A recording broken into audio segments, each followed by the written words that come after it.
আজ আমি বানাবো ছোটো মাছের চচ্চড়ি। এখানে লঙ্কা বাটা, আদা বাটা, জিরে বাটা, ধনে বাটা পেস্ট করে রেখেছি, পেঁয়াজ কুচি করে রেখেছি, টমেটো কুচি করে রেখেছি, আলুগুলো পাতলা পাতলা করে কেটে ধুয়ে রেখেছি।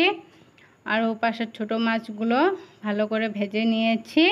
কড়াইতে তেল গরম হয়েছে, পেঁয়াজগুলো দিয়ে দিচ্ছি। পেঁয়াজটা লাল লাল করে ভাজার পর ভেজে নিচ্ছি।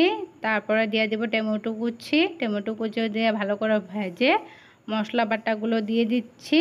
মশলা দিয়ে ভালো করে ভেজে তারপরে দিয়ে দিব আলু কেটে রেখেছিলাম ধুয়ে, এটা দিয়ে ভালো করে কষিয়ে হলুদ, লবণ, গুঁড়ো স্বাদ মতো দিয়ে ভালো করে নেড়ে চেড়ে পরিমাণ মতো তারপরে জল দিয়ে দিব। জল দিয়ে দিচ্ছি।